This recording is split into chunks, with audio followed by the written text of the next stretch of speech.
갈등타파연대 성명서 낭독이 있겠습니다. 국민훈장 양금덕 추천은 한미일 안보 방해, 정부는 과거사 관련 위안부상 징용산 훈장 차단해야 한다. 조선여자근로정신대 출신 양금덕 어르신을 국민훈장 수상자로 만들기 위한 세력들의 움직임이 부산하다.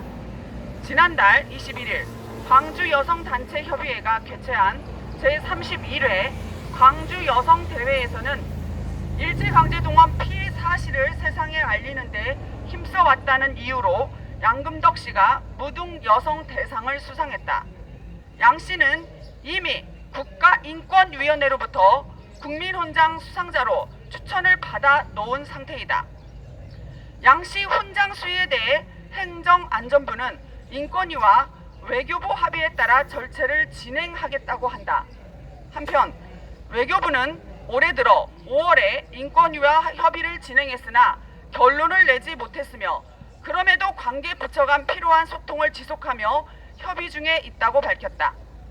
이는 제3자 변제안이 공식 발표된 이후 피해자 15명 중 11명이 변제 배상금 수령에 동의하는 등 상당한 진척이 있음에도 불구하고 일부 피해자를 앞세워 과거사를 정치화하려는 세력들 앞에서 정부의 난감함을 보여준다.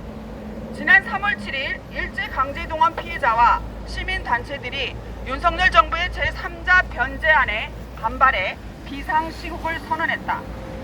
한일 역사 정의평화행동, 정의기억연대, 일제강제동원 시민모임, 민족문제연구소 등 단체가 참여한 이날 자리에서 양 씨는 제3자 변제안으로 마련된 배상금을 거부한다고 밝히고 윤석열이 한국 사람인지 조선 사람인지 어느 나라에서 온 사람인지 모르겠다면서 그 돈은 굶어 죽어도 안 받는다고 외쳤다.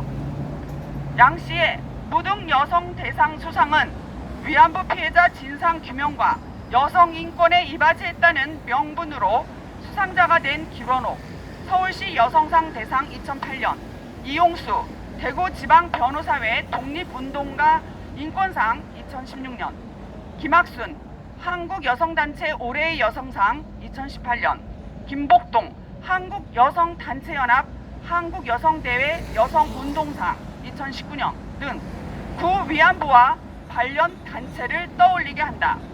이들 수상자들이 결과적으로 후원금 횡령 등 혐의로 징역형을 선고받은 정대협 이사장 윤미향과 구속 수감 중인 나눔의 집 전 소장 안신권의 복마정과 유관한 이권 카르텔의 들러리가 아니었나는 의혹이 맥락에서 양 씨와도 만나기 때문이다.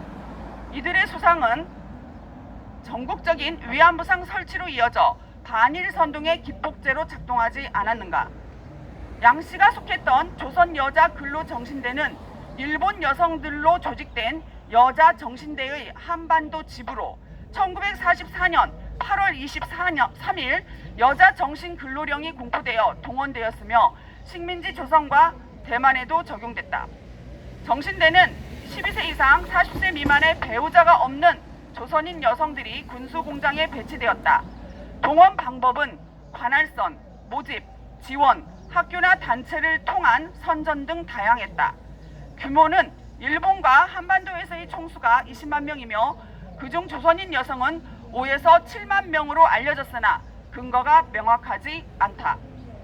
역사학자이자 전 아시아 여성기금 운영심의회 위원장 다카사키 소지는 조선인 여성이 많아야 4,000명 정도였다고 말한다. 정작 문제는 정신대가 군인들과 성적으로 연관된 위안부와는 달랐다는 점이다. 종전 후 정신대라는 용어가 위안부라는 용어와 같은 의미로 사용되는 바람에 이러한 오해로 난처해진 여성들이 스스로 정신대 출신임을 부인하기도 했다고 한다. 따라서 양 씨와 같은 정신대 여성들은 자신의 정신적 피해에 대해 정신대 용어를 오남용한 위안부 관련 단체 한국정신대 문제대책협회에 그 책임을 물을 필요가 있다. 일제히 군수공장에서 일했던 정신대 여성들이 일제히 공창제 아래 전장에서 일했던 위안부처럼 간주된 것은 여성으로서 견디기 힘든 까닭이다. 단체들이 그 위안부들에게 수여한 상장들은 위안부상으로 돌아와 반일 선동의 거점이 되었다. 또 그 위에 징용상으로 확대되어 한미일 완보 외교를 파괴하려 한다.